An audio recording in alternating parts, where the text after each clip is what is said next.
Let's review one by one.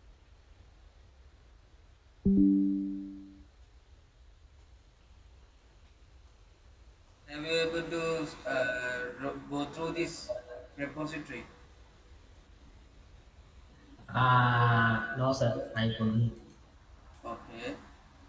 All right. So program size, program CS, we have a config. No. So it depends whatever the config we need, we can simply add. So I will quickly go through it. So then you can get some idea. So here it is for logs. So since we are going to work with different environment now, staging, production, development, so that if we log here, so once we hosted unnecessarily, it will always have a log, but we should differentiate. That's why I remove this log from here, and separately I have defined the environment. So if you see, I will another give you another point. So normally you can see that.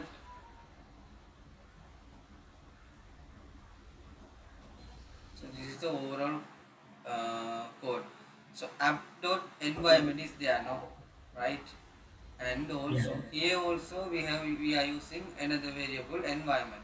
The thing is, so you need to you may be why we have two environments. So here also we are creating environment and environment development we are using, and again at the bottom also you can see that app dot environment. So both are same, but the thing is, so here once we build the app only we can use this environment.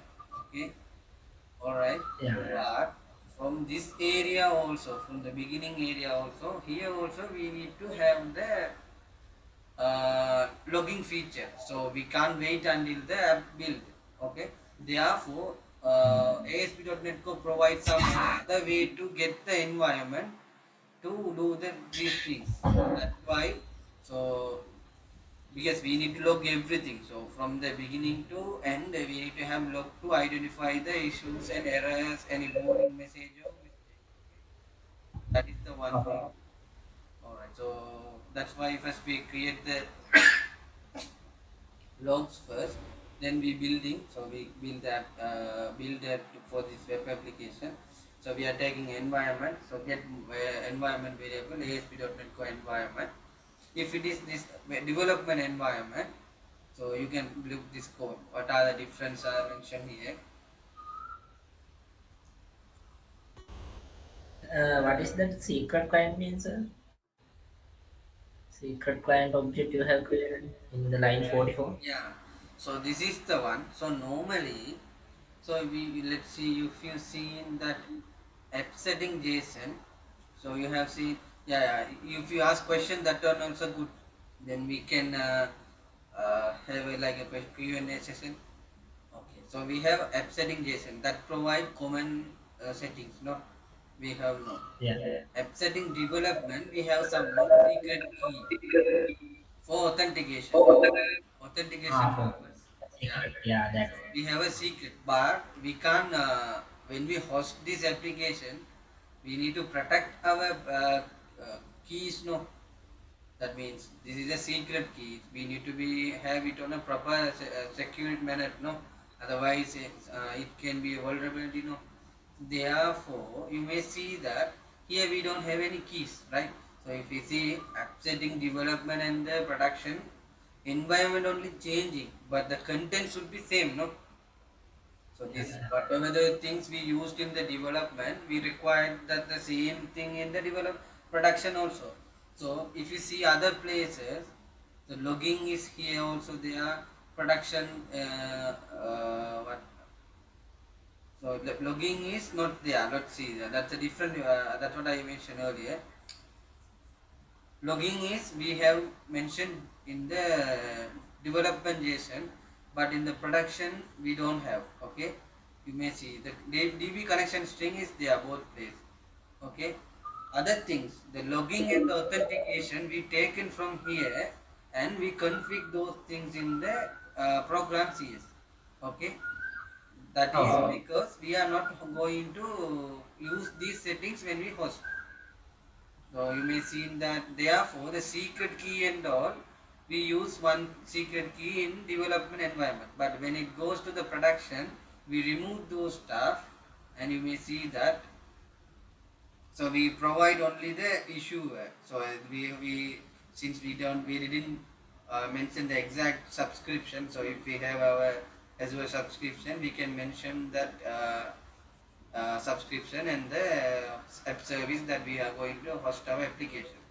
And Then the you may purpose of see, using Azure authentication is like Azure is responsible for user registration and authentication, right? yes, We, yeah. authentication. So they have this secret client. You may see that. Let me explain that as well. Secret client. So Azure, let's see, you can see here ASP.NET configuration secrets, Azure identity. This is key vault secret. So these are the things. So key vault is the place in the Azure service. One of the Azure services key vault. In that key vault only we store the secret keys. So you may see that. So we need to provide the hosted URI, then default credential, Azure credential, build a configuration at Azure Key Vault. So Azure Key Vault, secret client, what we are going to store. Okay, we need to go to the Azure subscription. If we have there, we need to store that values, our secret key, like in the development environment. Okay, so here we have the secret key. Likewise, in the Azure Key Vault, we store our secret key and we reference that here. So we are telling that you can take the secret client key from Azure Key Vault. Okay, you got the idea, no? So and also the next one is logging. So you know Serilog? Yeah, I have installed it in You my also program use on that? Zellog is there. Yeah, yeah. One of the commonly used logging system. This So is we yeah. have, it provides so much of facility to store the logs in files, any disk or console. So many features they provide.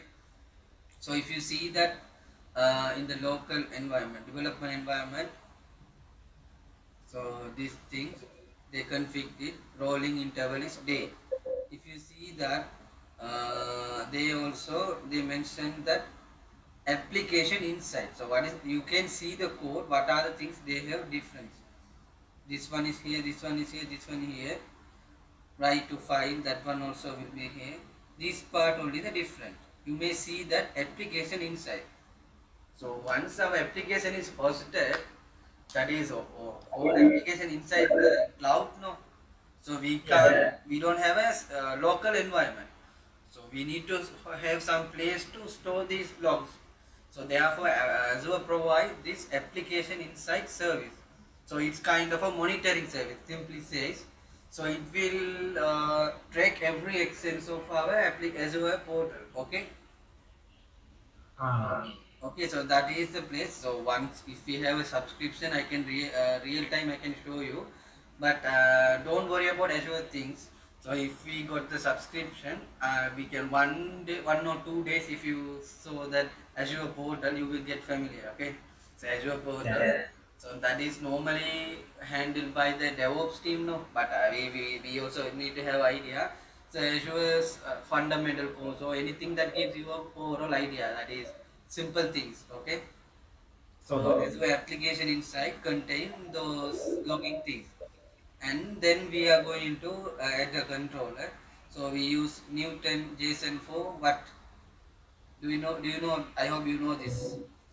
Yeah, for JSON serialization and deserialization. Yeah. So we are providing what kind of input and output format of our request and response. Okay. Then we are Okay. adding add problem details. It give what is the purpose of this add problem details? Uh, Still, I don't have an idea about that. So I haven't Let's read obtained it. my project. Yeah. Let's read it and understand it. If you can get any idea. services required for creation for failed request. Like, you mean like if a request failed something? Yeah, it provides a basic overall idea about the system. Okay, what kind of issue caused this issue? Uh, okay, what are the mistakes happen like that? Ah, Okay, then we are registering some services. So here we have only two or three service now. Then we only register.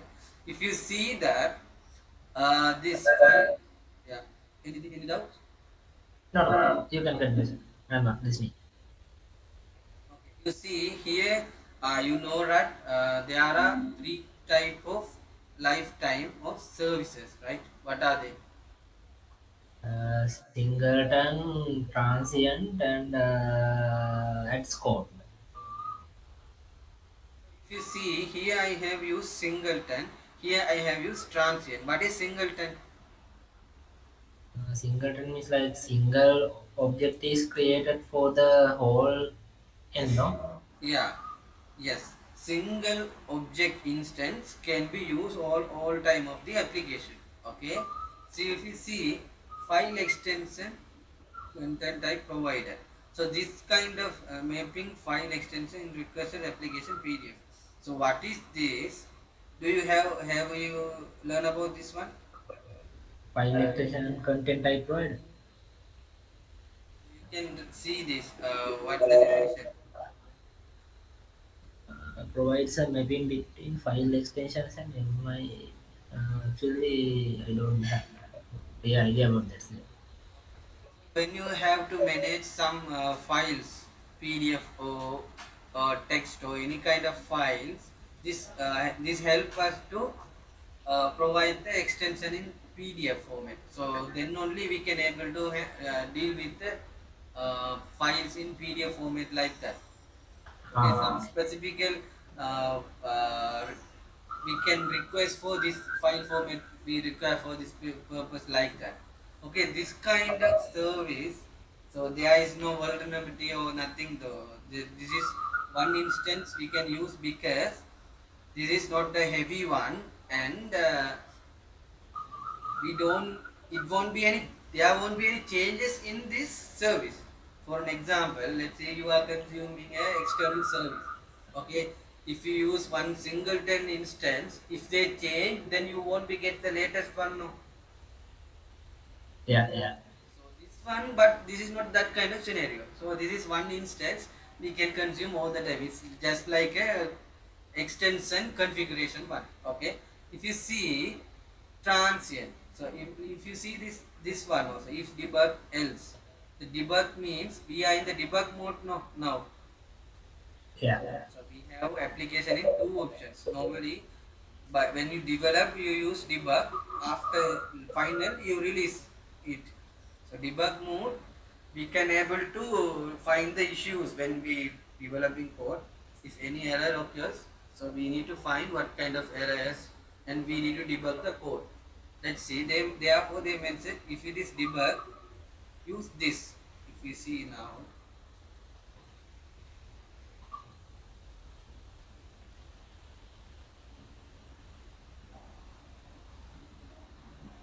see now this one also enabled, no? Yeah, yeah. Yeah, so that is the thing. So if it is debug, we use this one. So if it is release mode, we use cloud mail service. If it is local, we use local mail service. So let's see why I use transient here. What is transient? Uh, Transient is it creating for a new object for every request or something? Every time when we request, there are change, there are different. Okay, at scope 10, at transient is different, small difference is there. At scope means in one request, if you request many time also one instant will be used. But at transient, even though in one request also, if you require it many time, every time when we requesting it will be create new instance. Okay, so normally we use transient for lightweight service. Okay, So normally we use transient for lightweight service or external service like that. Okay.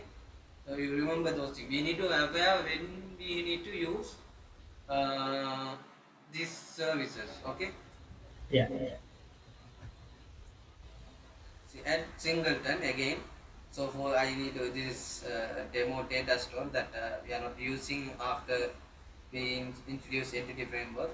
So this is then we are registered with the scope lifetime of our DB connection string. So we use uh, DB contains, no?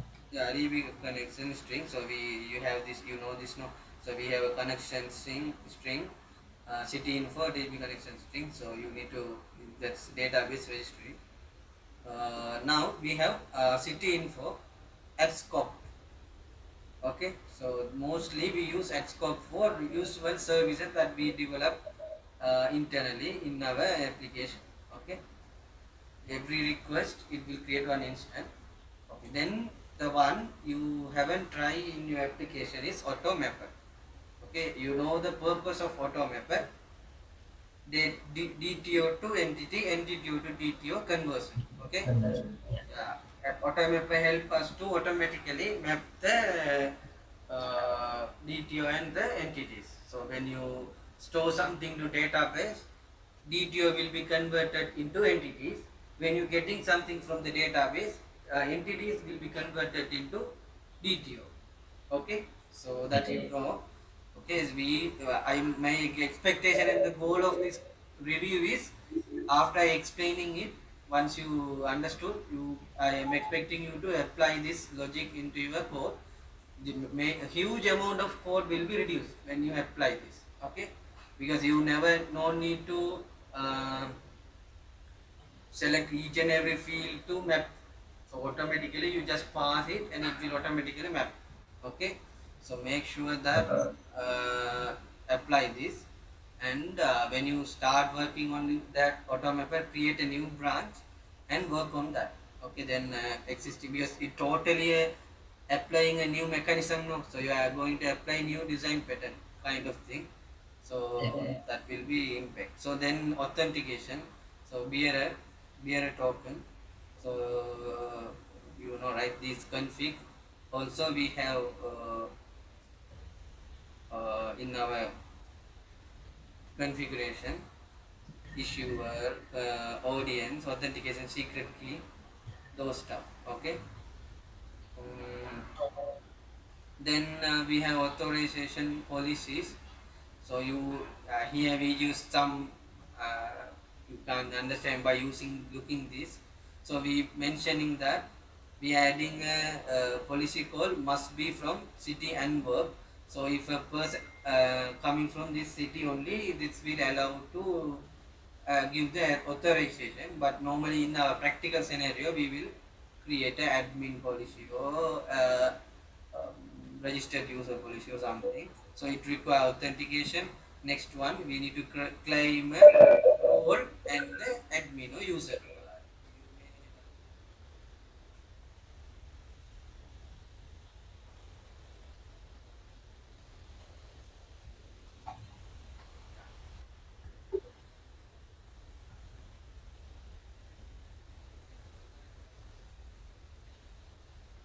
Care about things and what you do, you know, right? So what you did by using role, no?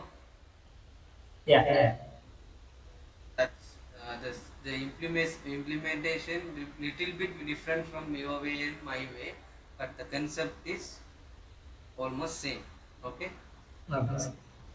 So you I added authorization option at policy, directly called as a AWD bearer authentication scheme like. Okay. Yeah, yeah. Next one is API versioning. So we know that if we updating any APIs, we can use different versioning for that. So first we need to enable that thing. So we need to register uh, report API versions to assume default version when we are not we are not specifically tell. What is the purpose of like adding version is like? if we are like changing or something, the version like this is like 1.0 version, no? Yeah, normally, so we can define. It is not mandatory to have 1.0. If you want default value, default API version, you can put whatever the value you want. But by practice, we have normally we are all the number from 1 to 3, no. So versioning also by default version 1.0. So let me show that the Postman.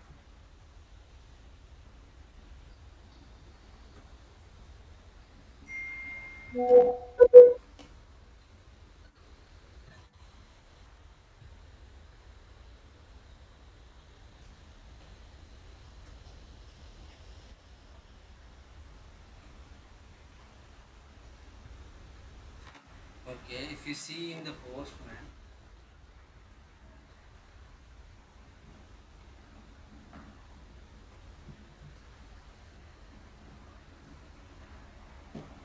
Okay, I will tell in a while. Okay, once the Postman is loaded. So versioning we need when we are developing. Already we developed one API and we hosted. Someone already using it, but so some client has started using it. Meanwhile, you has developed another API. That means you made some changes. So if you made changes, the client need to be updated based on the new changes. No, right? But already they started to use it. That time we release this new version as another version, and we can publish it as another API. So how we define that is we see here. So API v version API version that endpoint. Okay. So normally if you open that.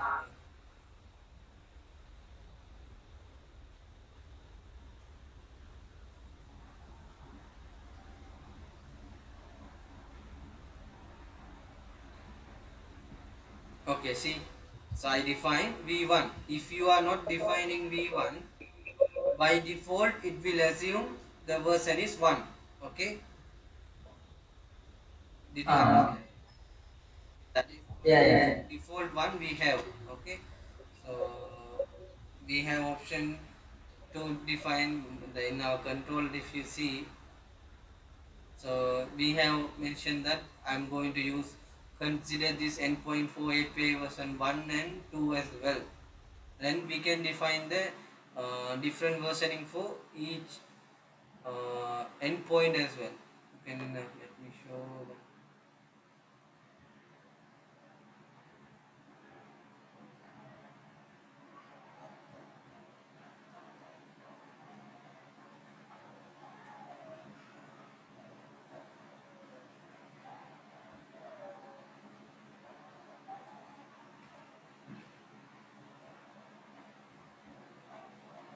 I added that. Wait.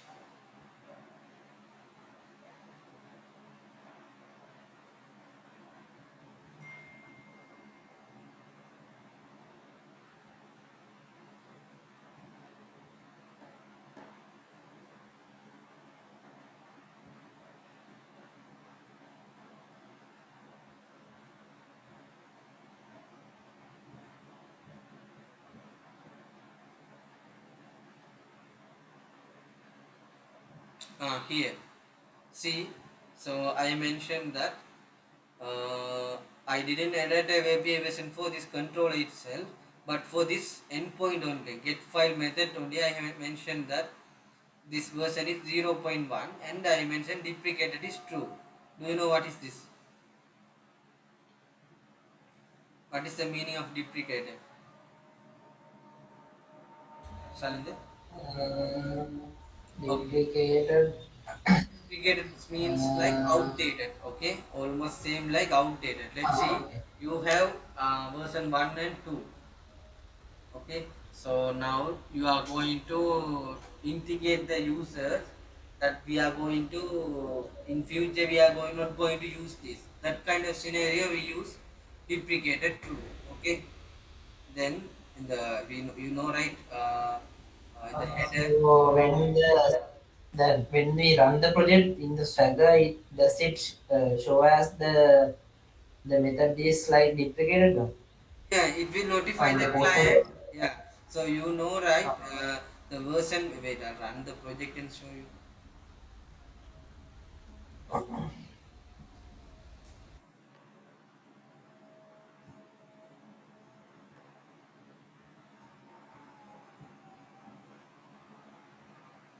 Windows PC getting slow. For review, I using this one today after long time. It's Ah, is it i5? it seems like that. I have no idea why it's look like this.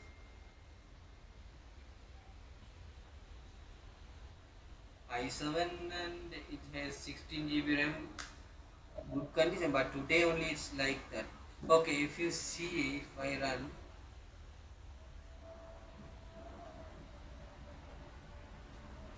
wait, I think we have to authenticate first.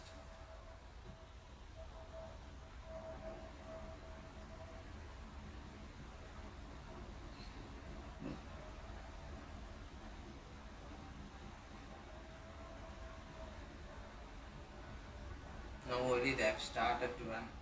Wait.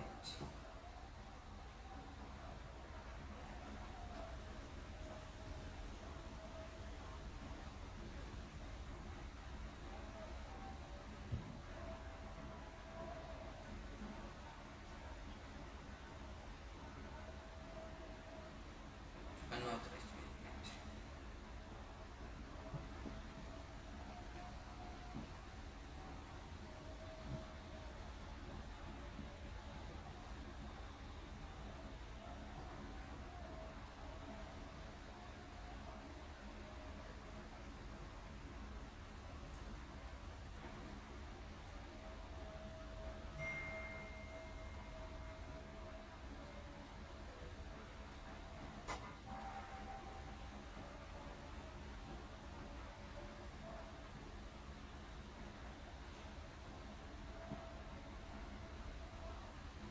So in the postman, we can add the token for the correction, right? Then we can select in there inherit from parent now. Yeah. That So one also we can do. Yes. we don't need to add request wise, no? Then, We can as like a common variable like port. So we have so in our no, like a command line, like we can add that bearer token for the collection, and we can add here like without selecting bearer token, we can select the inherit from parent. No? Then yeah, the yeah. request is inheriting from the parent. Yeah, there are a The lot of way like Swagger UI we do same way we can do yeah. here also. Okay, that also yeah. If you want, you can do that as well. So if you see here header response, see API deprecated version is point 0.1. Okay. So if you in the header section, it will clearly mention that what API version is we are using like that. So if you see here, we don't have anything because any API supported versions by default it is 1.0, but we haven't defined it was explicitly. Okay, so that is the thing. So let's come to the program.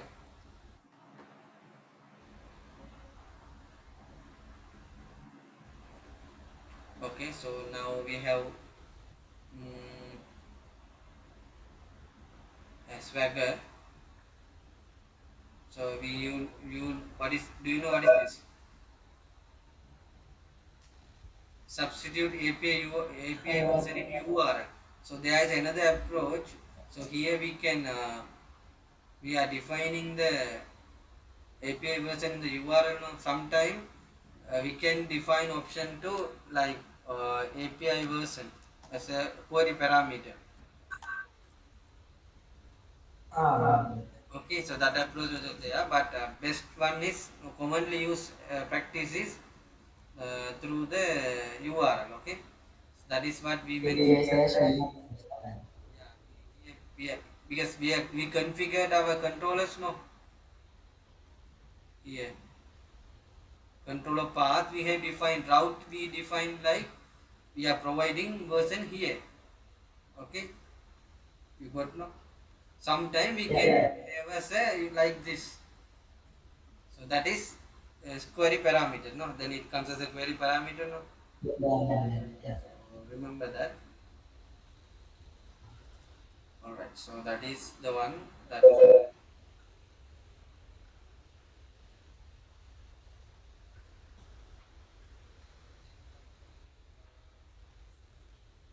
description provided. So it will provide the API version, API version details when we call in our header section I showed you, and then Swagger. So Swagger will be used for documentation. Uh, we need to register that. So if anything, so we provide the versions in the Swagger document also. Let me show.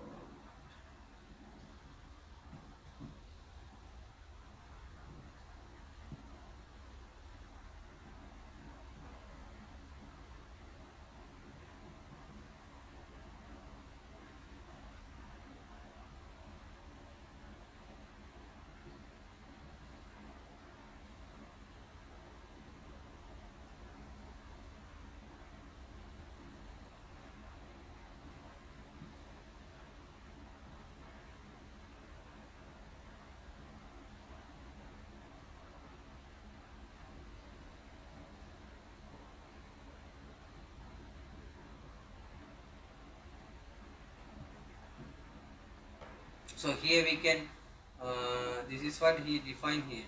So version description, API version description provider, API version description. So we can add each version that we defined into Swagger config. That means in the document itself we can find what are the versions we have. Okay, see, we have one endpoint with point 1 version, that is our file endpoint. Then 1.0 we have some, and 2.0 we have something. Okay, so this is how we can customize our versioning in the Swagger UI. Okay, so that is what that this logic. So you can learn if you want. Then yeah. So this is the one you may see, notice that Swagger provide this value when you run the app. Now I closed it. In the Swagger documentation, you can see this description and the title. Okay, that is Okay. what I showed. That XML comments are like that you added one that you mentioned in the details. Is Yeah. that one? Is So that yes, that is the point. Yeah. Let's see. So remember that your project DTO need to be renamed as models. Okay. one? Let's. Okay, that one is there. So I think there is a pending pull request in my uh, branch. I think it cannot be automatically merged because I think like I accidentally used to merge that one, that main branch no, that you mentioned previously. You remember something, no? That because of that, I think merge conflict is there. Is Yeah, it told? then you can, what you can do is, over your changes, you commit to the dev branch again. The make a pull request to the dev branch. Yeah, I have make a pull request, but it cannot be automatically merged. Like So there, why is that, any conflicts? yeah, three conflicts there. So you can simply make sure one thing, when you're renaming a folder, let's see, now I will tell one by one. Okay, so now this is the summary I have added. So this is will be shown in your documentation. Okay, that is the one thing. So that one, this one XML, field path, this one. Where does those comments appeared in the server? Like, can you show me in the one input?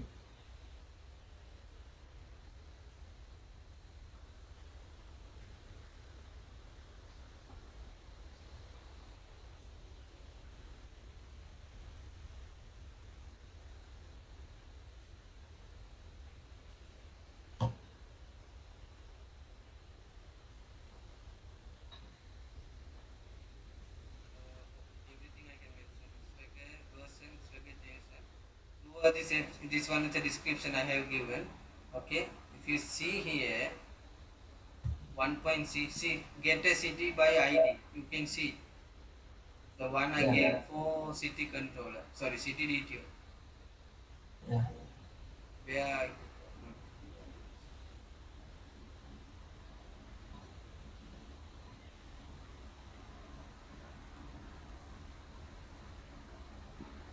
okay. City without point of interest DTO I have mentioned. This is ID of the city. City without point of interest. Those detail now Yeah. it can be seen. And here also we can mention, see, schemas, you can see city without point of interest DTO, description, city without point of interest, what I mentioned comes there, okay, because this is the Uh, purpose of, let's say you are leaving organization or someone who newly joined, they need to understand what this, no, for yeah. that only we need to see the idea of kind of small project. This is fine. Let's think our HR a more very complex system. They need to identify and they need to know what things we added. Yeah. Yeah. That is the purpose of this. Alright, so that is the place. Swagger. And it's see if you see bad request 400 404 not found. Those things also we added. If it is 200, return the request city. I will mention upcoming program confused. That is city ID, whether with the point of interest. Okay, then get a city by ID. If you see 2.0,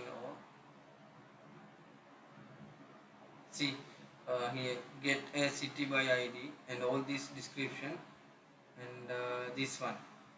Okay, so that is the documentation we need to give to the developers or tester Uh-huh. also. They can get to know about this when they test. Okay, that is done. So this is one for our enable authorization in the Swagger doc. Yeah. Otherwise, even though we provide at the Swagger authentication, by default it won't accept that. So we need to configure that here, then only that will work.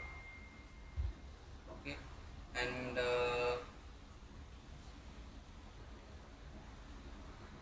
so that one also Swagger config. Okay, if you remove now we are running out of time now. So if you remove this part, you can see that authentication won't work in Open API.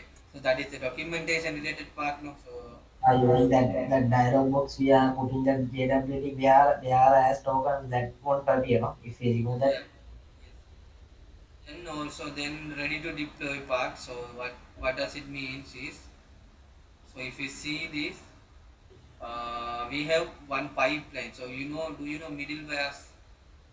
So, Yeah. so that is kind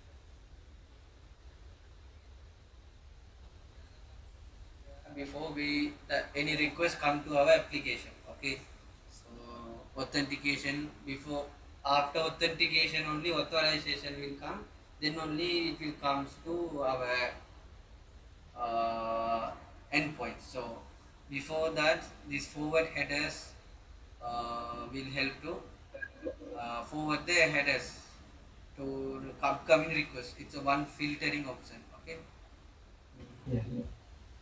so it will control the request. Then we have a build, then exception. We have configured our forward header, but here only we are consuming it.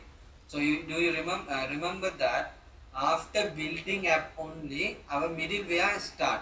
Okay, all the request pipelines come. First one is exception handler. If you use development only, make sure that at the development environment here we never allow user exception handlers in production. There we won't give any any details about our internal thing. So make sure, because in the development time only we use them, that can be useful. Otherwise it will be harmful to our application. And we use the forward headers to filter, and filter starts. Then this one we need to comment when we deploy. use Swagger, right? Yeah, this I one. got it. Otherwise, we only enabled it for the development environment. No? But now it Yeah. will be in the production also. It will be available that versioning as I showed now. Okay. Then we need to have HTTP redirection, use routing, use authentication, then authorization. Then we have map upcoming request to our controllers. Make sure we need to have some proper order in the pipeline. We cannot have authorization before authentication, right? Yeah. Order need to be placed, right? Very important. So let's see, it's coming from forwarded header, then redirections, any unwanted request comes, then routing, according to the routing, it will come by default as per the routing, authentication controller only, open controller. No, so let's see. Other controllers we have authorization, authorize one. No, so Yeah. other than the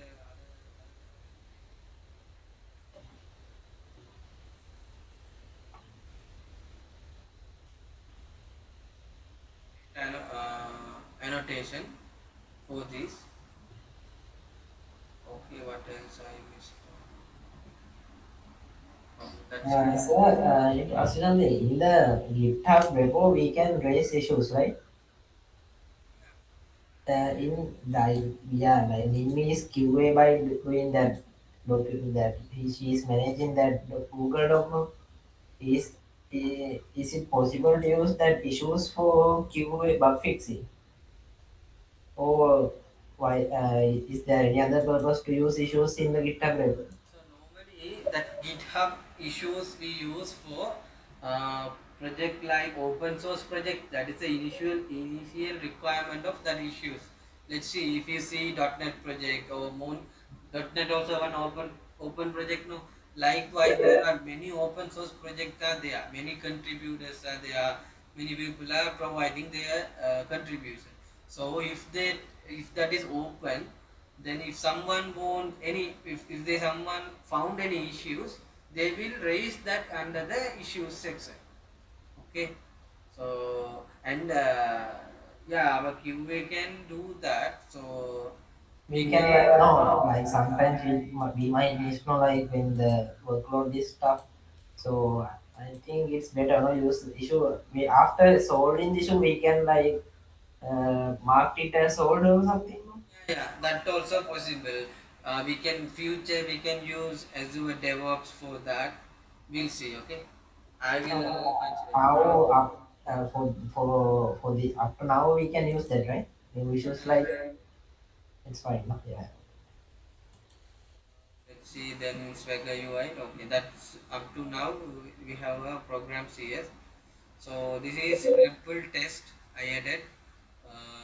You may not heard about this HTTP REPL. Okay, that is one of the testing method, API testing method. They have introduced in .NET 8, so we can able to test our application through a command line. Okay, I'm not big fan of this. I just add you to know about this. Okay, then .NET user JWT generator. This will help us to create the development environment tokens. So normally we have authentication logics no, to generate the token, but by in a common scenario, as I mentioned earlier in your previous discussion, so we have a separate team to handle the authentication and authorization. They will, we send the request, they will return the tokens. But sometime we can't wait for them. So we need to have some token automatically generated based on our local settings. That means app setting JSON and the our launch settings. Okay. So that is why based on our profile, it will consider this URL as a receiver, and it will based on these values, it will generate audience, issuer, and then token also, it will be generated by the uh, token, a JWT token that can be consumed in our application. Okay, that is one thing. This is one city info HTTP is the one I mentioned recently. It's a another testing and API testing method provided by .NET 8, and they are we need some more additional features required to this. So you can simply enable it by view other windows, endpoints explorer. So that will this one. There here you can see all the endpoints, and you can Yeah, yeah. generate. You said not know that in the meeting also. Yeah, you can test the endpoint, but I hope by .NET 9 or in upcoming version they will update this. But currently it limited with features. Okay, so let's see if you generate. Let's see you are creating some. You are posting one point of interest for scenario. It will return a id, but you want to get that id and you need to check again whether it is created or not. You need to manually pass this now. You need a hard code, but we can add some feature automatically. We can use it as a variable and use for next request. Those features we can expect in upcoming releases. Then rest of the okay, that's it. This is database. This is our API XML. So whatever the XML stuff we mentioned will be automatically generated by the .NET. Then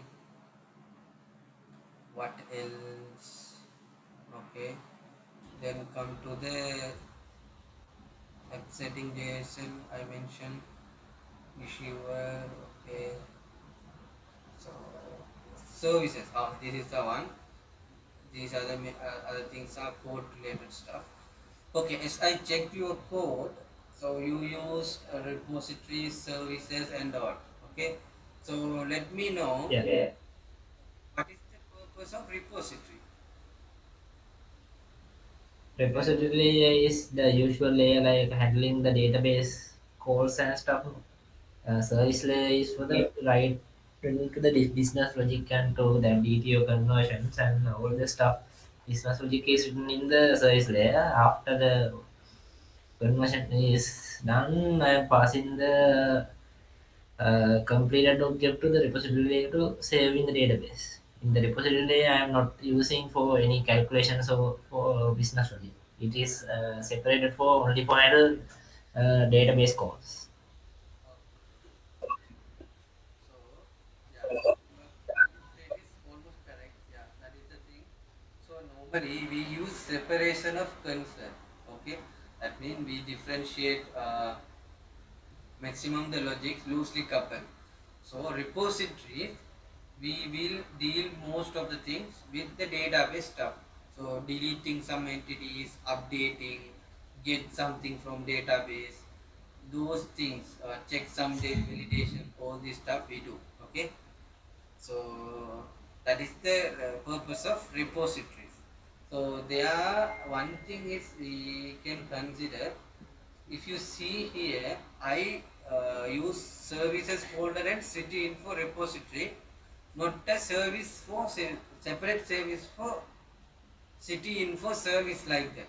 Okay, why that? Because that you mentioned that repository for handling database related stuff, right? Services for DTO conversion like that. No, you mentioned no. Yeah. Business logic, we are writing business logic in the service layer. What kind of business logic?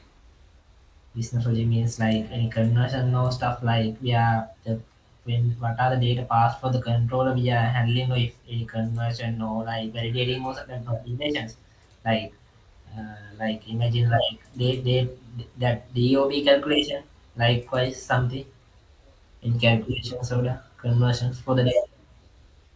That's right. So normally we need to clear why we need to have repository, why we need to have services. So we have repository to deal the things from the database, storing something, updating, the final entity.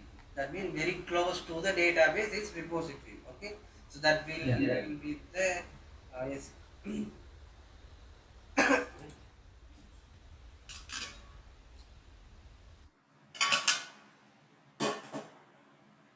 One minute.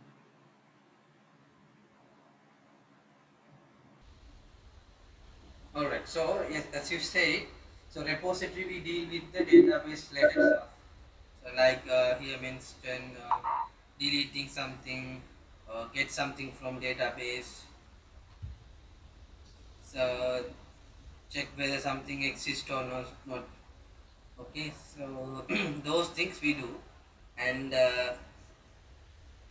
so in this section you may see in you check for some boolean condition, right? As I checked the logic. So for an example, in the employee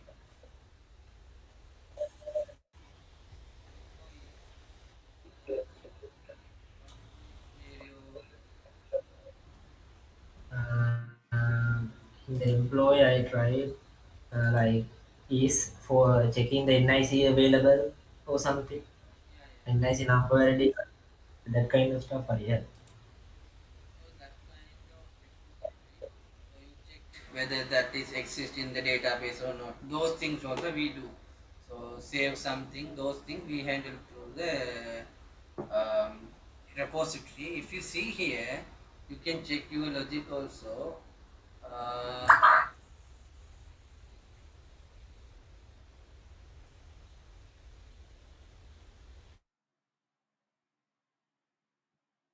yeah, you check that async task. If it is exist, return true. Otherwise, else return false, like that. No, yeah, that's logically that is correct.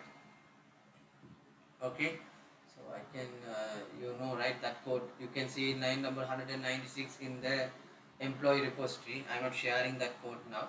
Okay, so you can see exist employee first or default. Then if exist employee not none, return true, otherwise false. Right, that logic. NIC find. No. Yeah. Yeah.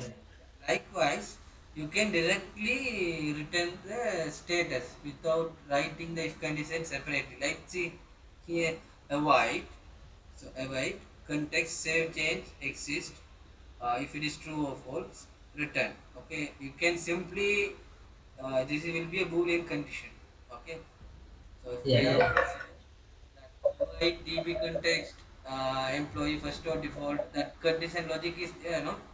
You can simply pass that logic inside a return, then it will also return a true or false value. Okay, Okay. so you can just your logic also correct, but you can simplify your code. That's why I'm telling. Here also you can see city ID match with city name. So I'm returning context async this logic. If it is true or false, automatically that will be written. Okay, that one thing is there.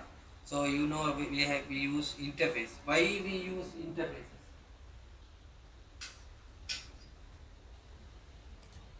Uh,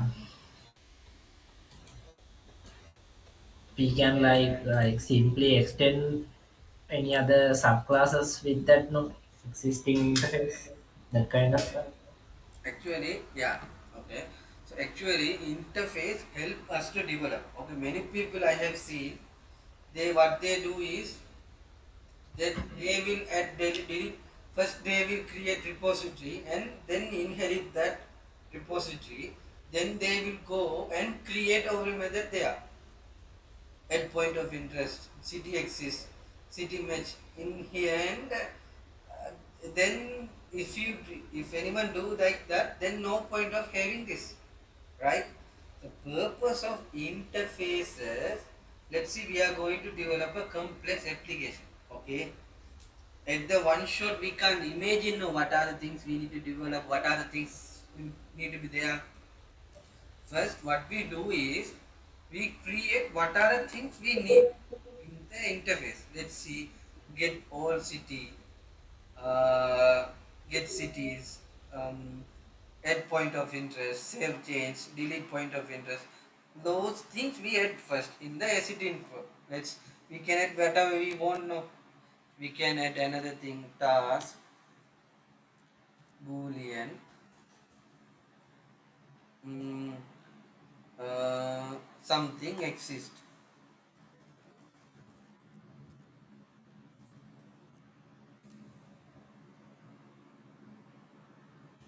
Okay, so we can add whatever we want.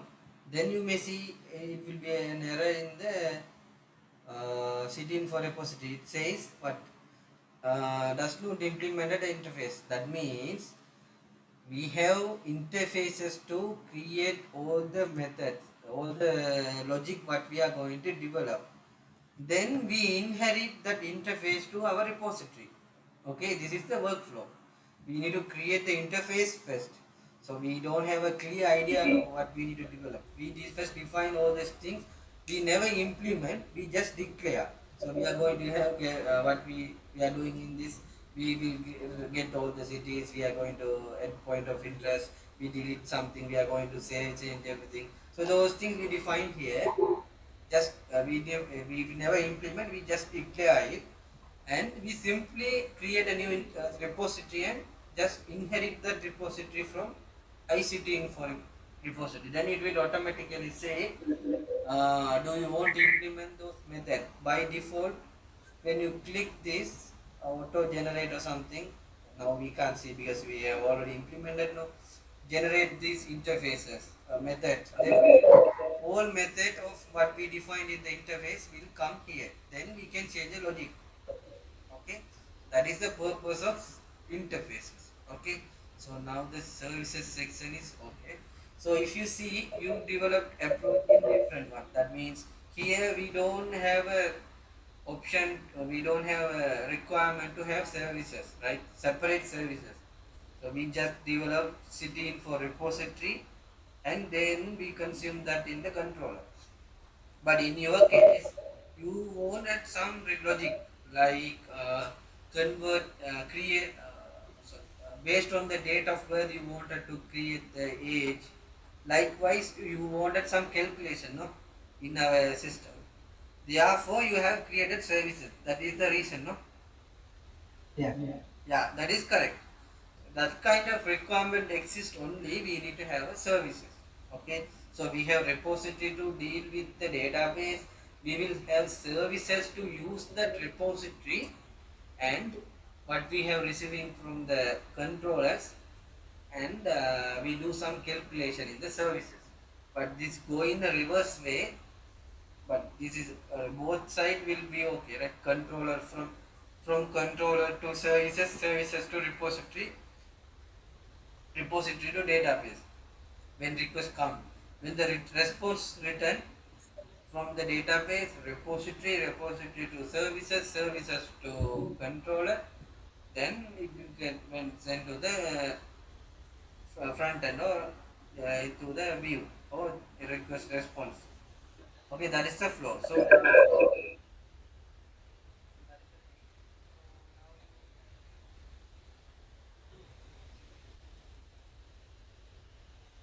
that logic. Since we are using AutoMapper, so in your case, you haven't used now that you can use. So let's see. In your case, you use employee service for an example. There, what you do is you inject your repository services. No, sorry, Yeah. repositories. Yeah. Because So it will injecting. yeah, you are injecting repositories into your service. That because you are going to use that method from the your repository. Okay, for an example, you are injecting your service I employee repository interface only we inject normally. So you importing injecting your employee repository to your service, and you are consuming it inside your employee service. There what you are doing, you are adding a you are getting a DTO from the endpoint, so from your controller. So we will see controller next. Then you are saving that to the what your repository. on yours through the services. You are calling the repository and you save it. Before that, you are doing entity to DTO or DTO to entity converse. For that logic also you have included inside your uh, services, no? That Yeah, logic also you I have created private methods for that conversion. private method. Okay. Okay. Another question I have now. Why you use you use asynchronous programming, right? So let's Yeah. see you what I am telling. I suppose the task is. So you see here in employee services line number 34 you have 39 you has you no 36 you have the avoid employee DTO to entity method, no? Why you use avoid keyword there? Await keyword. Yeah. Like other, if the method is like until the that database reading part, that IO reading part is completed, it should need to be returned. No? That is we are That, using asynchronous programming. Yeah. yeah, in the synchronous program, that thread is released if then input output request is handling, then that thread is move on to another perform to another task Yes, that's until correct. the task is completed. Yeah, that is correct. So we use asynchronous programming to continue multiple tasks at one shot. That means while our one thread is working with the database, let's see we are getting all the employee details. One thread is busy with that data IO input output operation. Meanwhile, since we are using asynchronous programming, other thread focus on other tasks. That is the asynchronous programming. So we have a thread pool. Then whenever the one request come, one thread busy with other one task, other thread will handle rest of the thing. When the task is completed, that thread will be free on the thread pool. Next, it will be waiting for another task. That is how it works. Since your employee DTO to NTO DTO method, wait for some database request like find employee by email and some other database operation. Your employee DTO to entity method also a synchronous programming. Therefore, you use avoid avoid keyword in the employee to DTO method. Okay, so now that logic is there. So what my point is here. So you have a services, right? In my Yeah. case, let's see, now we have city info repository. So we have city info repository, we have these things, no? Okay, so we have this method get all cities like that. Now we don't, in here we are not using services to convert the entities and the DTOs. Instead of that, we are using what? AutoMapper. So AutoMapper is a way to map the things. So if you see my code, I have mentioned simply by to understand you to understand the mapping. So if you see, so get, when we work with the get, what we do? What we We do? convert entities to DTO. Yeah, we need to get the data from the database, that is entity. We need to return to the DTO, data to object. So that's at the end we are sending object to the user. So that is why entity to DTO. So that is one map. So point of interest is here entity. Point of interest DTO is one DTO. So in create map, we this is the entity is the this is one the target. This is one we call source and target. So this is the source, we are converting to this target. Okay, that is the logic. Normally when you create map, if you see, here, see source and destination. Okay, This is target or destination. So source mean what we are getting. Our source is DTO here, sorry, entity. our destination. We are going to convert this to a DTO. So in that perspective, we need to map first. So our map need to be clear. So when we post, what we do, we have a creation DTO that we need to send to a entity, point of interest entity. Likewise, we need to map. We need to have all the map into our profile. We need to have a profile for each controller or each logic we have. So normally we have city profile and the city point of interest profile because we have controller with that name. Okay, so we have profile with the controller's name.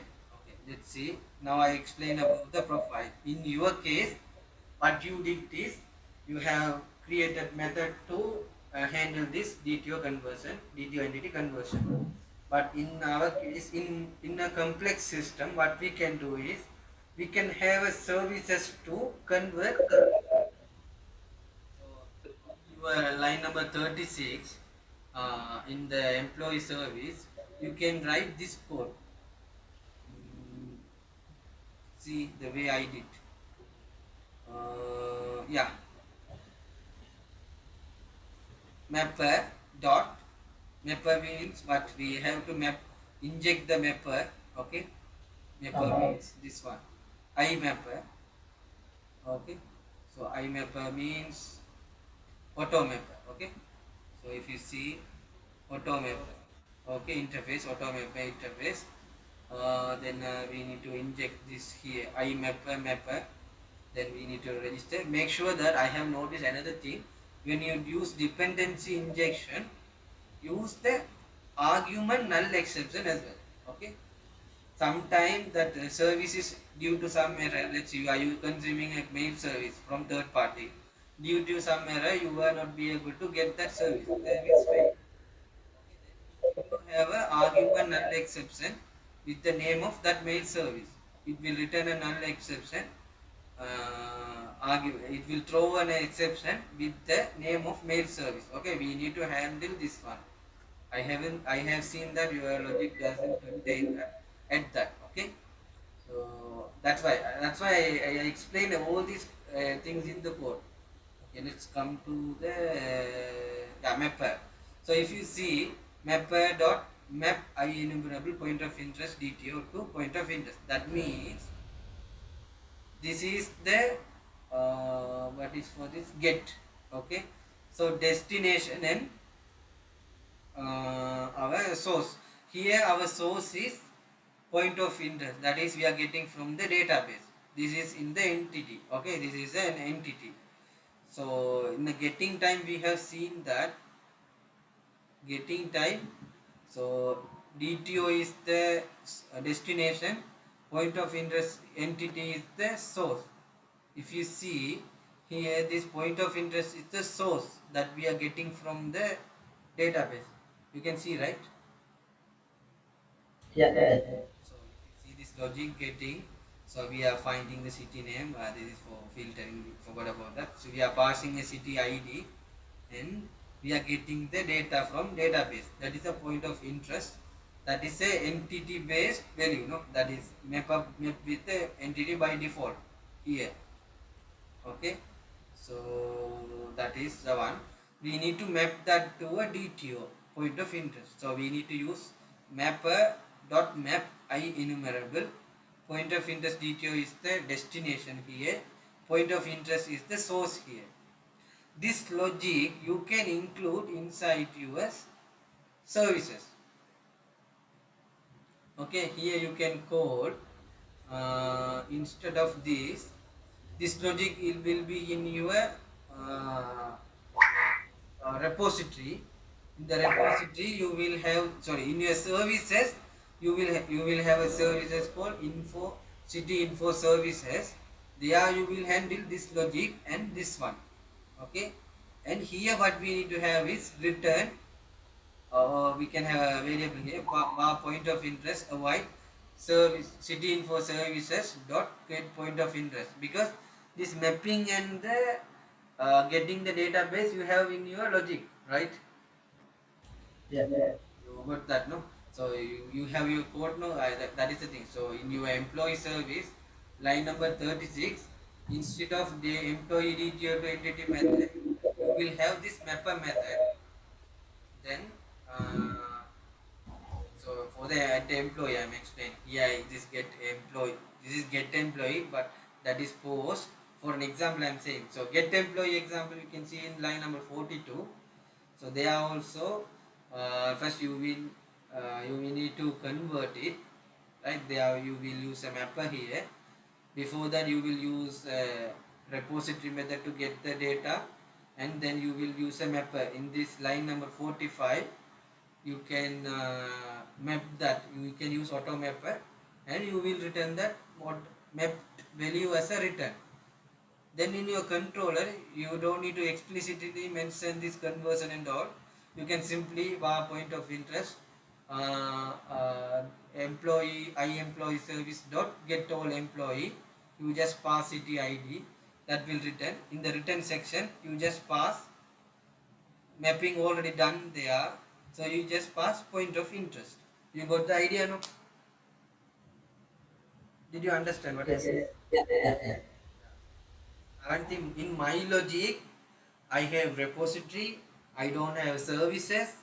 I do the mapping and the, because I don't have a calculation.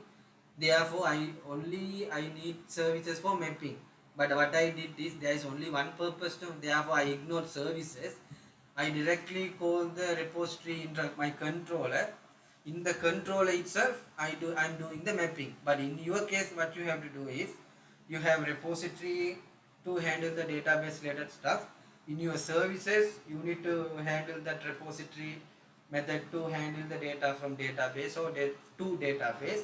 After getting database or before getting a database, you do the mapper in your services, and map data you return to the controller. That means your service return the auto mapped auto mapped values. Okay, then you can simply in your controller you can consume your services. You got the idea, right? Yeah, yeah. So now we have discussed about profiles. Model obviously we know, the DTOs. Migration we know, entity framework migration. So that you familiar, no? So Yeah.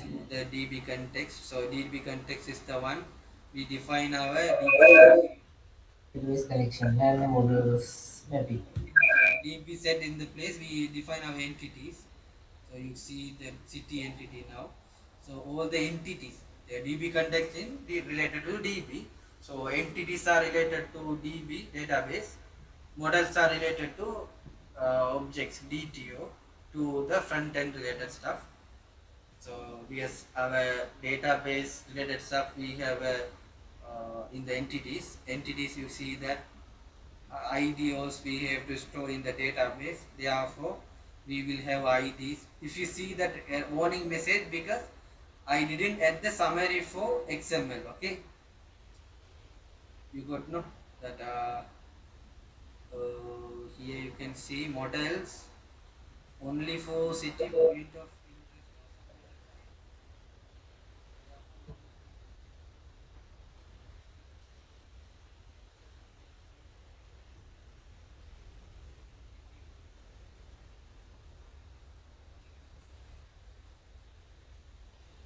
you see now that warning message gone, because we defined XML definition there, but we didn't define this property by summary. Okay, that's why it's showing a Uh-huh. warning.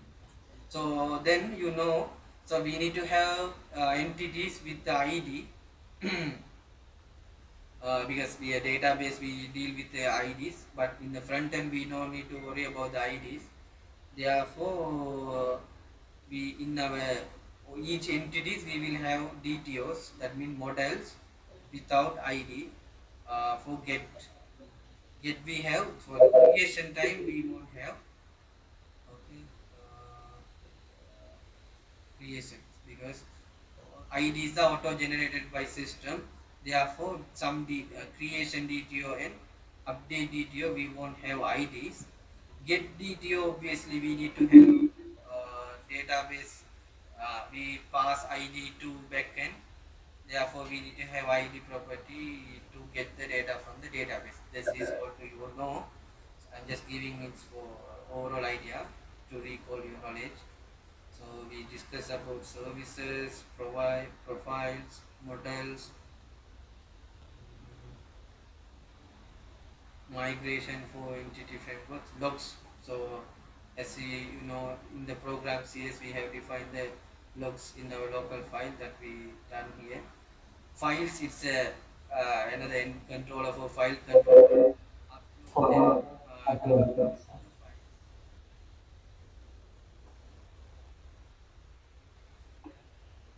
Text in the one we set the entities and the so we Serious. have feed the data. So we have dummy data. We need to have a dummy data when we creating application for first time.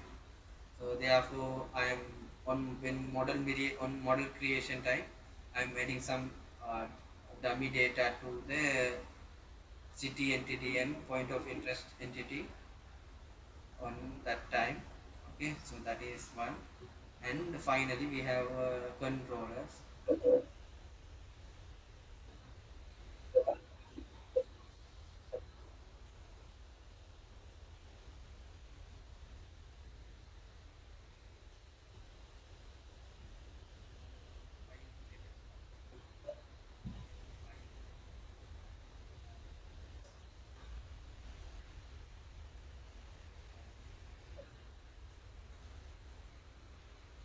We only have point of control controllers. You may see.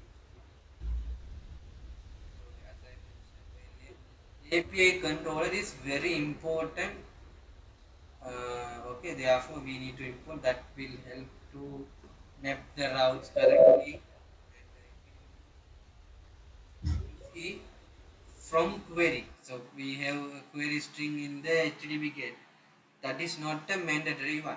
So without query also, this one also we can have simply mention our query parameters. Okay, 1 minute.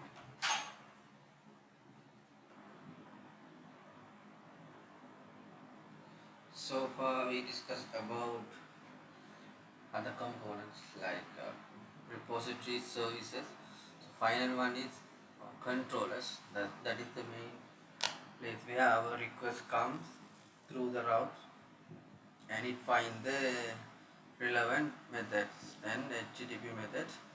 Then it finds the particular methods. Okay, so in that scenario, in this logic, what I use is so I follow to I didn't created a services because we don't have any requirement to have different mechanism to develop services because there is no calculation or other method requirement for to develop anything between the repository and the controller and that automapper. So since I used automapper for DTO entity and entity to DTO conversion, this that I applied here itself because we don't need to write more logic to do this conversion. So we can simply use by we have added a profile for profiles for the automappers. So simply by using those automapper profiles, we can simply map our entities and DTOs. So in case if we are going to use automapper, so let's see if we want to have any more logic or more any calculations, any other things we need to do. For an example, when we passing a DTO with the employee date of birth, we need to get the date age based on those date. So we need to have a method to calculate the age based on the date of the employee date of birth, right? So those scenario we can have a service layer in the employee service layer. So in this employee service we can first we need to pass the employee details, employee DTO from front end through the controller to the service layer, that means employee service. From there we can have those calculation and then from the service layer to repository we can we can call the repository to path, pass that data to save the database. So this flow we can have, either we can omit services or we can have it obviously, but that main workflow is controller services repository or controller repository database. Okay, so the repository one always be there, with that will help to us to communicate within the database. All the database related functionalities, create, adding, removing something from data, posting something to database, those things will becomes under repositories, as we already looked in this area. So that is the overall idea. So let's see services. If you see the this is the one repository, at point of interest, city things, delete point of interest. So those things comes in repository, and the services if we have, then we need to have the calculation, so and mapping. At the end, the controllers. So we have authentication controller, but by practically and general use, we might have a different project or any external project or separate team to work with authentication and authorization. They used to send the token when we request for the authentication. By, but it depends. But if we want to implement it manually, so internally to our application, we can have authentication like this. So here we have use authentication method, and we have as we discussed earlier, we have to create token, that is security key for the authentication signing. Based on this security key and the signing credential, we will create our token. In this scenario, it contains given name, sub, and the family name and city, because it's a person who belongs to some city to use this endpoint. That is the requirement here. So a person from some particular city with the given name and some uh, user ID. We use sub here to call the user ID. So that scenario we can get them to work on that particular endpoint. But in a usual scenario, let's say, think about HRM system, a person who has particular username, user ID, work email, and some particular role like admin or super admin or general user or manager or like that. So they will have the access to work on different endpoints. Some admin and manager has different privileges, so that one also will be there. So to validate, we need to have a separate database, sorry, or a separate table, or we can have different fields in the our user table for password and the username and password. It met with the given user credential, then it will return the user details based on the given values. So that is one thing that we have discussed. Then controllers, let's see the main controller, what that one. So obviously we need to get through the constructor, default constructor. So here we use constructor. There we inject our services, all kind of we use dependency injection to inject the relevant services and repositories to consume in this particular controller. Then we will have endpoints, HTTP GET, POST, and all kind of endpoint we have. So we are going to get the point of interest. So for that, first we climb city name. So because in this scenario, this is city info, we are getting city name from the token, that like user claim. There after that, with that name we are finding the city ID, but practically we won't do like that. So we use ID to find the user details. So that is the scenario. So we will check whether any city with this ID and the city name. Then if doesn't exist, forbid. So person, the person who are trying to use the system not belongs to some particular city that we defined already, then forbidden. That means that they have authentication, but they are not authorized to work on this endpoint. Okay, and if it is not found, we will reply that, or else if we exist, and then we map that and we display the details. Likewise, we have different endpoints. HTTP GET is there, HTTP POST method. So make sure that, so HTTP GET, we will get the values data from the entity database, therefore it will be entity. At the end we need to convert that to a DTO, so destination and the source. Okay, this is the source and this is the destination. At the end it will be in the DTO. In the post section, if the main thing is initially when the data is coming from the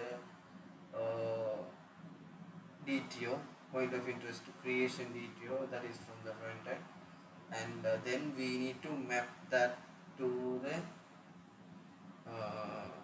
entity before we add that to the database.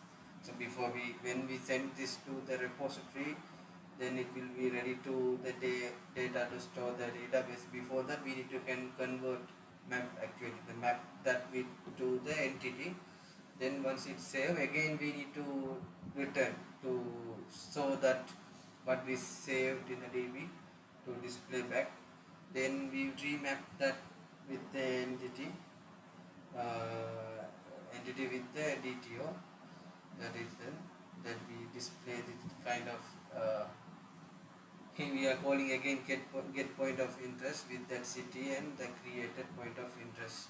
Okay, that is one scenario. And remember that this API controller, the annotation is very important.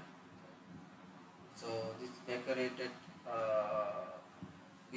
this will automatically map the controllers with the endpoints, and the query parameters by default it gets, we don't need to provide when we pass any query parameters, we don't need to explicitly say that this is a query parameter like that. So if we want, we can add.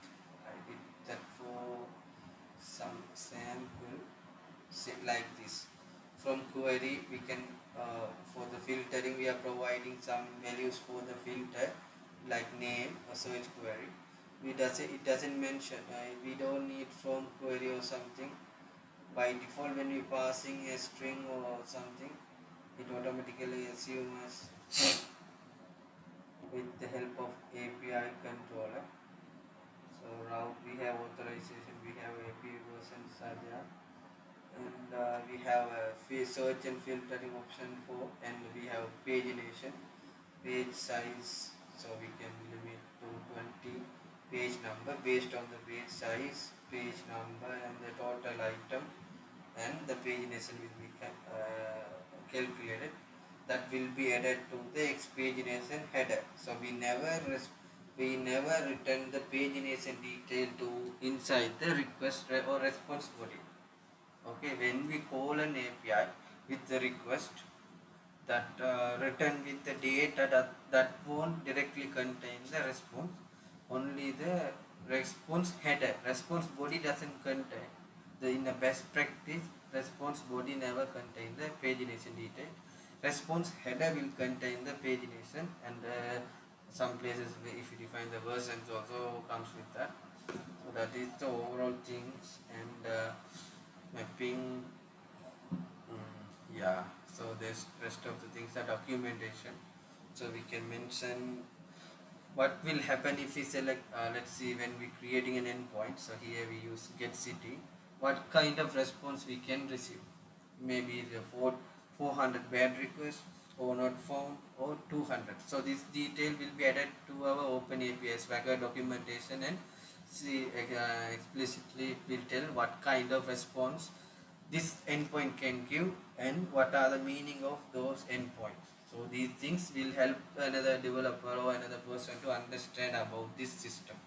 And this mapping is there. Okay, all right, filtering, mapping. Okay, API version authorization, and the versioning. So we use not we are not using query based versioning. We use uh, what we call that route itself. Route based versioning we are providing. So we use version dot API version. Okay, that is the one thing. So I think it, up to this we have covered almost everything and main stuff. Okay, I give you some time to go through your code, my code, and understand about it, and you can ask any doubt if you have. Meanwhile, I will review your code in a while, so then I can find anything I missed from your code like that. So let's see from one. We see first a final review before go to that peer-to-peer review. So we can see here, this is launch setting. In the launch setting, we need to remember one thing: never add any comments on launch setting JSON. This will be used when we creating development based JW token and some other places. Therefore, if we had any comments or any unwanted letters or something else, there will be a problem to generate the development based JW tokens. So that I mentioned here that the .NET user JW2 creation method that will help us to internally use the authentication mechanism to test our application with how the authorization work with the token. When normally we have a authentication mechanism from outside or any other team, separate team work for the authentication. So internally we want to check without depending on that third party or the team. So if you want to use that method JWT token mechanism, we can create the development JWT token validation method that provided by .NET. So that is the one thing. For that we need to use launch setting, because that JWT generator by default it will automatically select the profile when we define that. So we can define the audience and those stuff. It will pick up the launch setting, and based on that it will generate the stuff. So make sure we don't add anything in the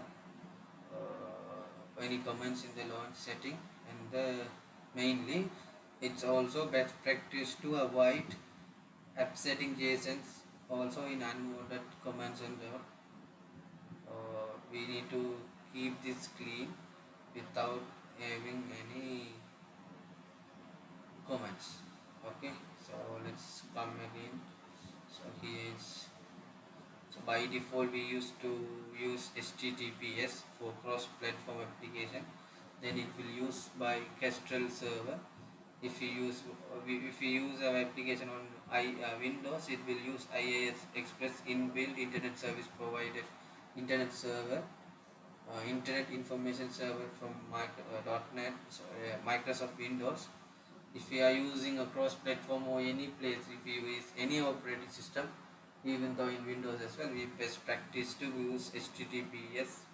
It's a then it will assume as a cross-platform application with Kestra. So yeah, we can disable or enable Swagger. That means when we click, make this true or false to open the, when we in the development environment, when we in the debug mode. So if we make this false, then it won't open the browser when we run the application at initially. If you want to debug the so when we run the application, if you want to open the browser, that will, if you already configured Swagger or something, any open API, then we can make that value as true. I always recommended to keep that false. That is a thing. So authentication we discuss, cities, controllers.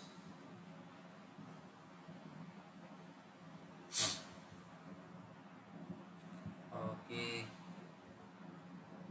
what else? So we have discussed. We have have to use private read-only method to private and read-only identifiers to use our register these services or repository or whatever we to insert into the dependency injection. So we can see here.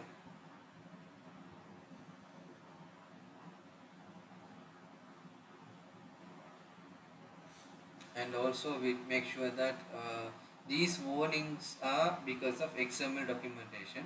So we need to add summary for here, then it will be automatically hide.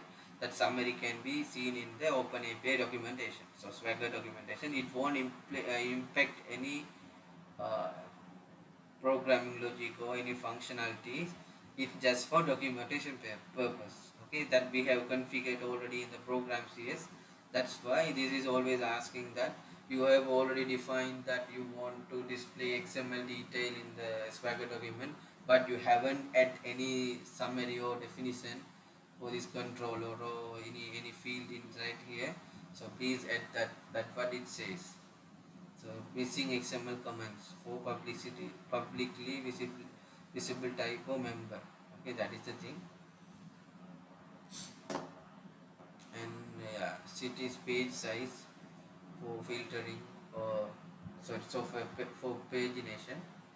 And we need to use argument and exception if when we injecting a service or any third party thing, we need to have that to give the argument and exception if anything goes wrong with that injection. Okay, then we will use HTTP get. Okay, this one I enumerable and I queryable.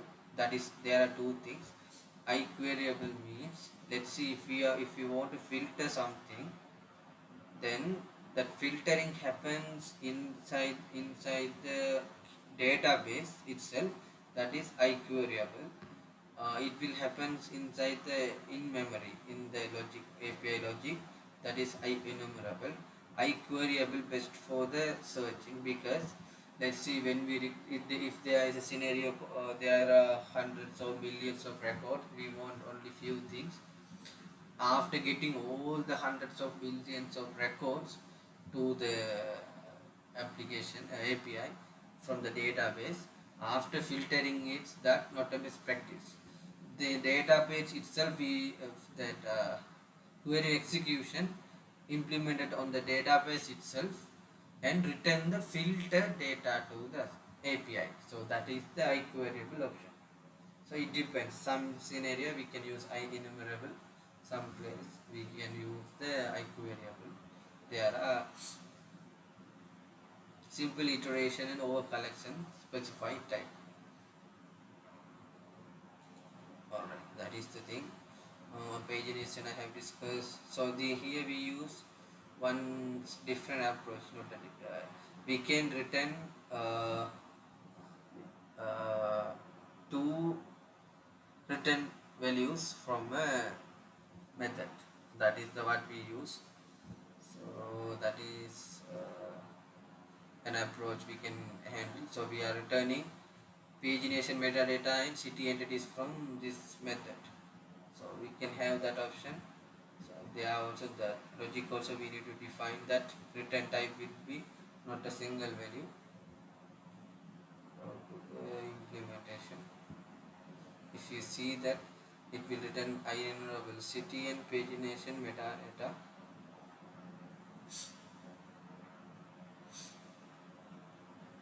So it will. This is the one I execute iQueryable. So as I mentioned earlier, provides functionality to evaluate queries against a specific data source where in the type of data is known. Okay. So if it is name is not null or empty, this one will happen. If it is search query null or empty, this search will happen. So that is the logic we use. Filtering in search. So if you see this code, you can go to know about the rest of the thing. Pagination metadata, all this calculation. So collection to return. So make sure that understand this logic. We are getting total item count. Pagination metadata will be total item count, page size, and the page number. So collection to return, in the selected collection, it will skip the page size into page number. Let's see, our page size is 5, up to 2 pages we have already seen, means then 10 record will be missed, and rest of the page size amount, rest of the thing will become, it will skip up to what we have seen already and take the rest of the page size. Okay.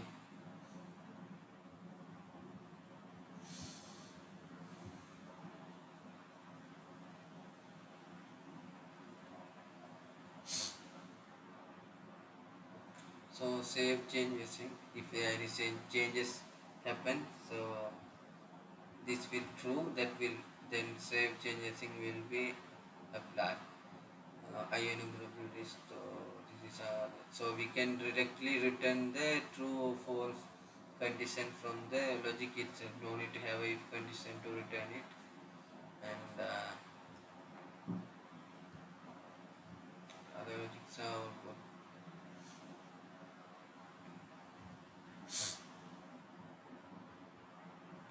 file controller. So we have a file extension content type provider for to accept some particular file format for our request.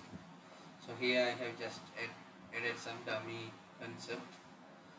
Input IO file exists. So system input IO we will use for this kind of work. So we'll use read all bytes to get the uh, data from the file. Then so we use var out var content type to get the content type. Then we use the files to return. So that is the logic to get a file. So then create a file. So we use iPhone file. So we need to provide that file first. Based on that, it will upload a place where we need to store. Here I selected this upload folder, that I never talk about that before, because this is a right place to talk about this. So I'm going to upload this folder and the name with this extension with the different GUID. So you should know GUID, global unique identifier. So it should be unique. GUID for one property will be unique among all the other properties. So if you add a GUID for one property, that will be unique. So there won't be any other duplication by any chance.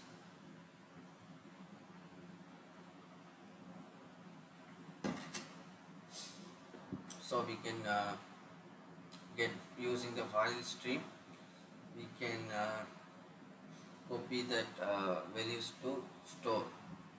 Then the file will be uploaded successfully. It is for file.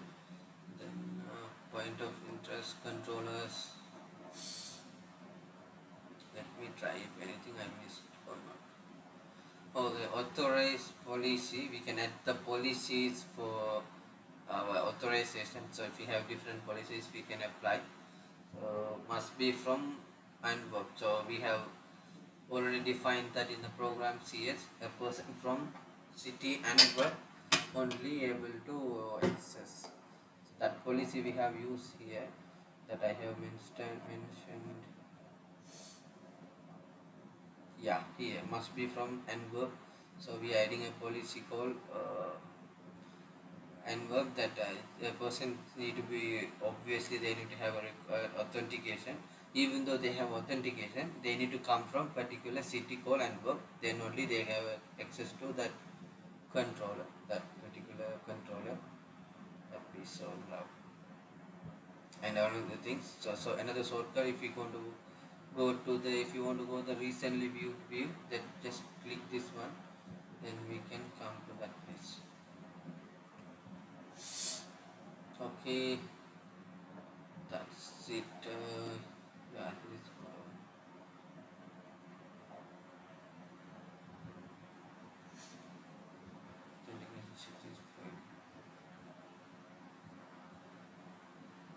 So we can get the user claim. So user claims to get values. So this is a security claim. Get the system security claims. Choose associated DT. So user associated with the executing action. So once we log in with one user, some relevant user details we can get it from there. That can be, we can config authentication city. So what are the things we want? Subco, given name or family name or city. Whatever in this scenario we can get any of this value from the user. Okay, by default that one also we can assume that we can consume from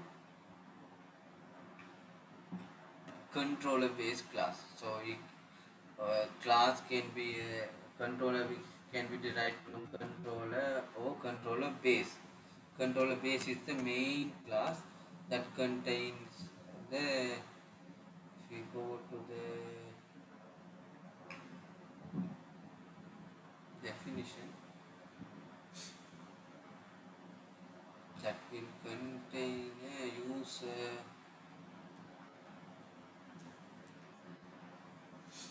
Yeah, see, claim principle called user.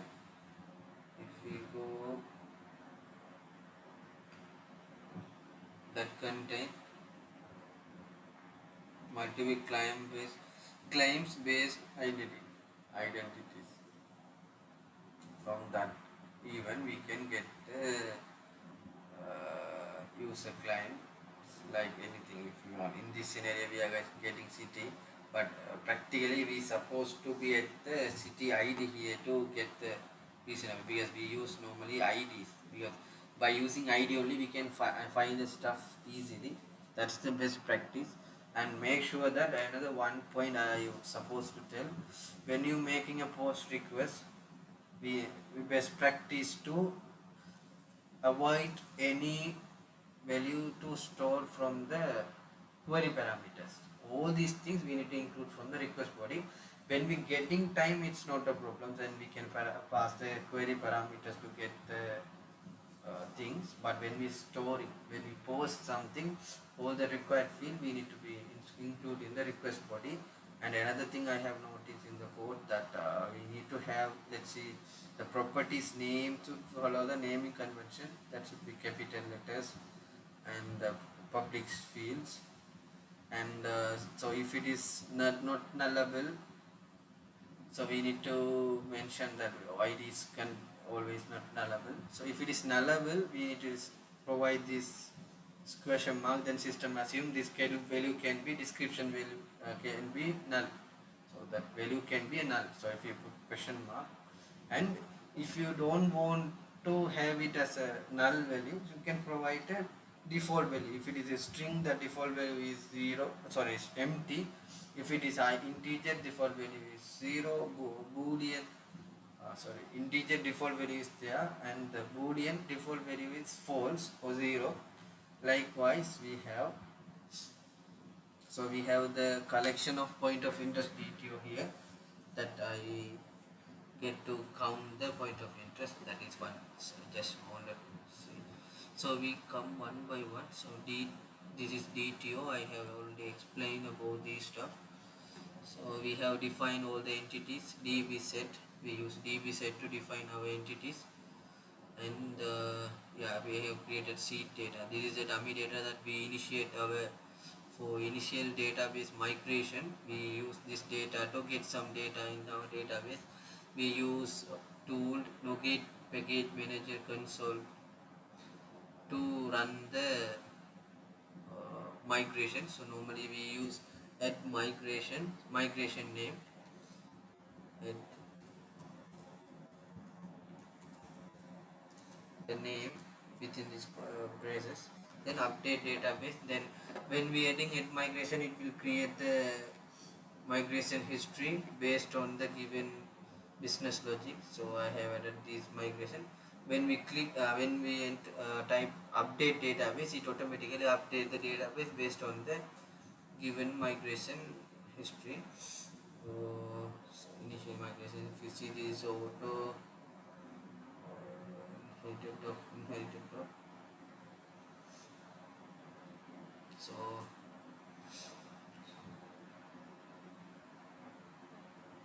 auto generated, if you see these other thing, snapshot, and the migration name will become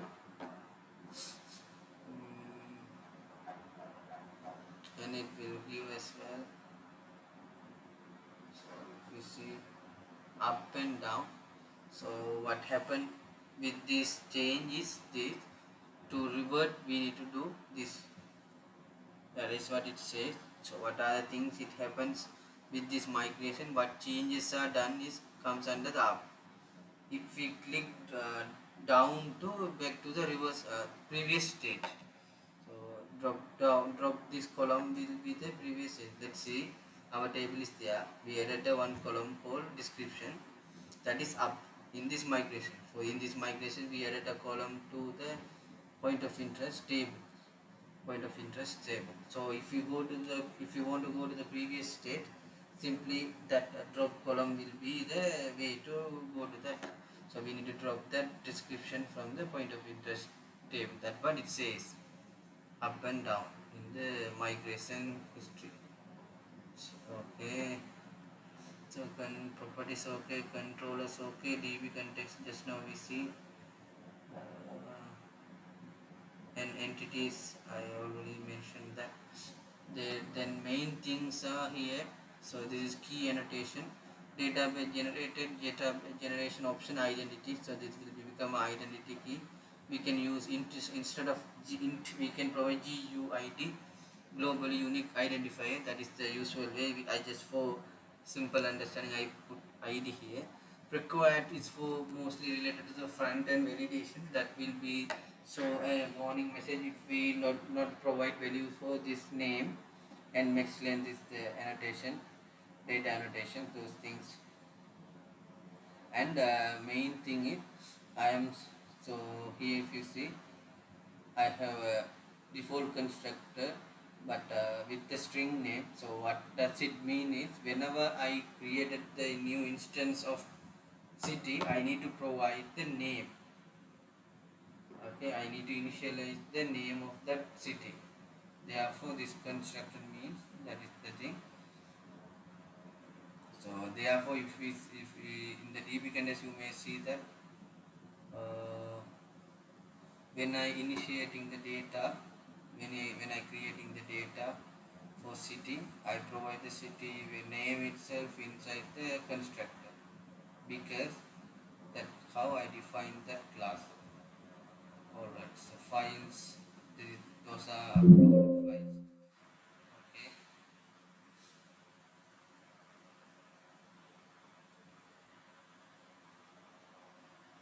Okay, I just uploaded some tools a document.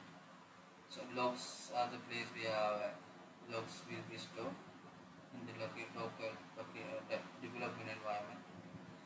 So this is migration history models we know.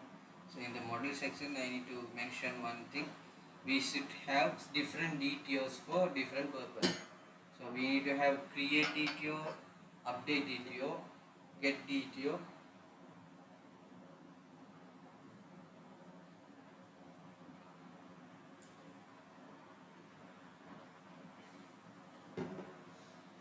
Main thing is, some people omit the update or create DTO.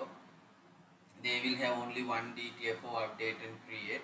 But for the best practice to follow, we need to have separate update DTO and create DTO, because it looks like same update and creation DTOs, because both of them doesn't contain the IDs, because we are, when we storing or updating, we never provide the IDs.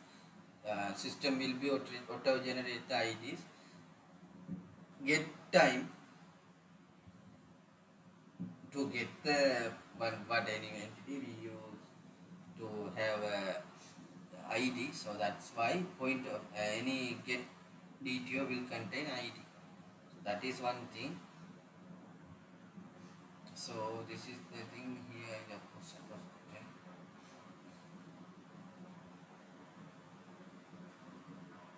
summary is there. Mm, so we can add the error message or warning any messages for the required, and so we can have some field with the required keyword. Let's see. Uh,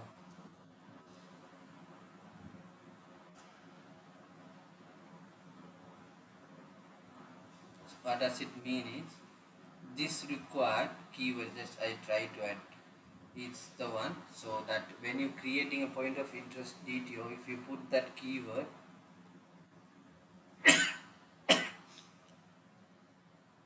if you add that required keyword, when you have initializing a point of interest, when you're creating an object for this, we definitely we need to provide ID value for that object.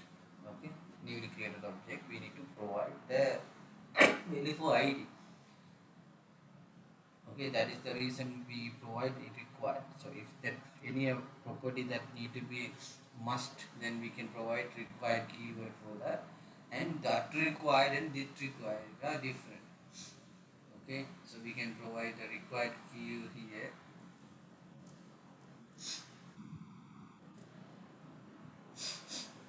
That means this required and this required is different. This is front end validation required field.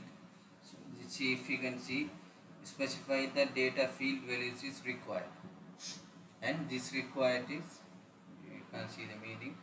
This is key that access modify kind of thing.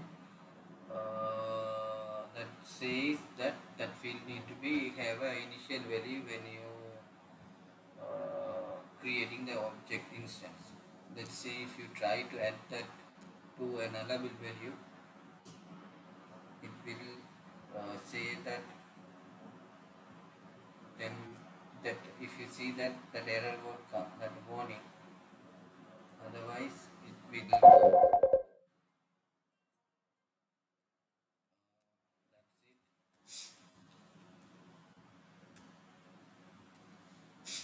That's it. Okay, that's the thing. Um,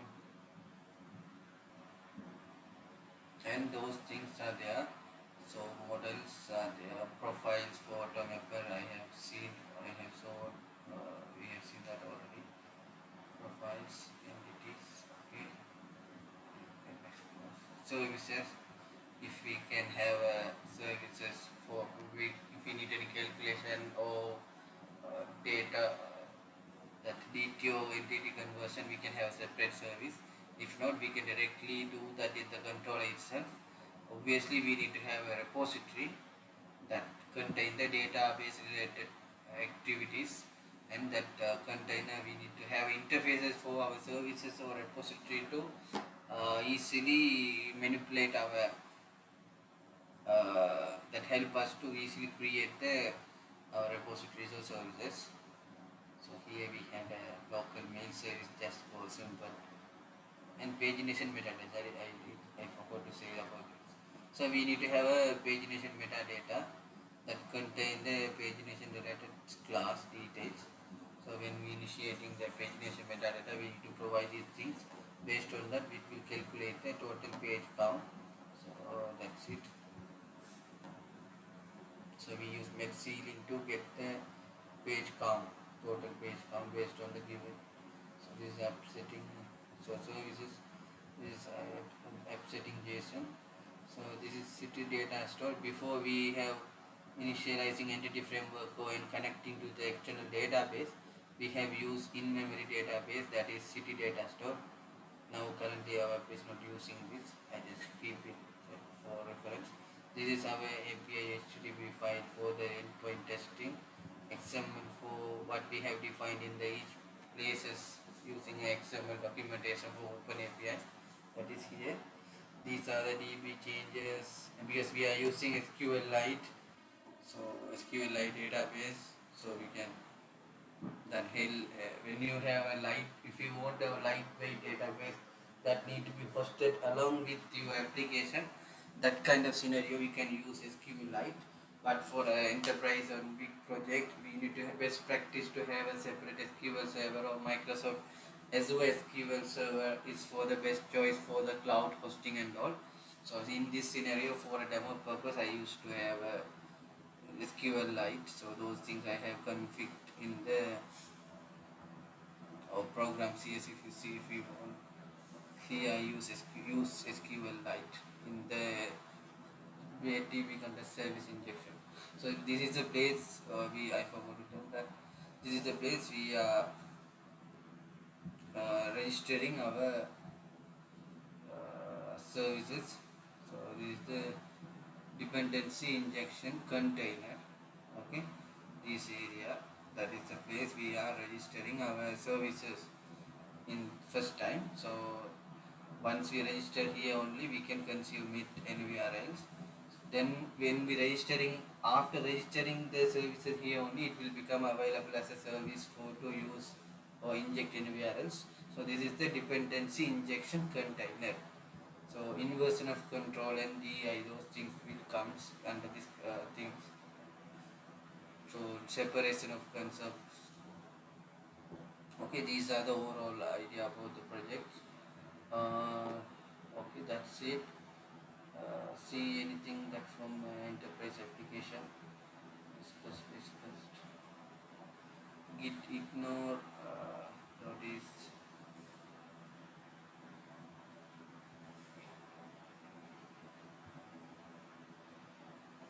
So all files. So this object file and all, that is a build file related stuff, binaries. That this object one there. So debug and release will be there. So you have here the our release file. So when we first time that will be can be published if you are going to file publishing or something. Okay, let's see services. We discussed we have interfaces for services.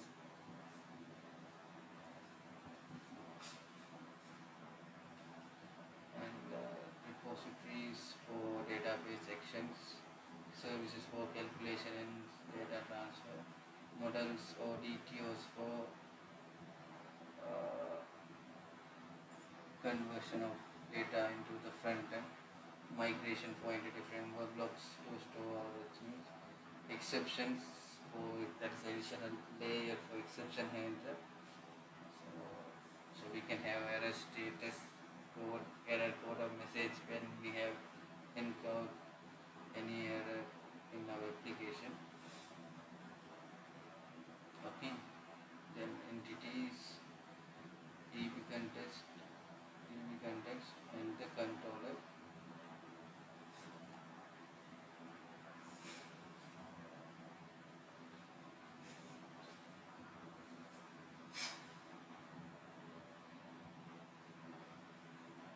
That's it.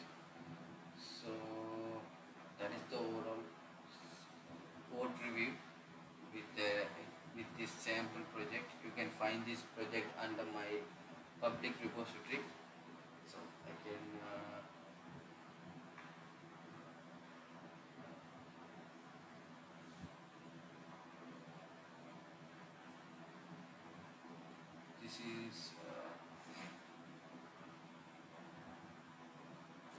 this is my repository. This is the city info. It's a public one. I have some public repositories as well. So those things, these codes what I explained from this repository. So you can refer the code and video as well to get more idea. So that's all.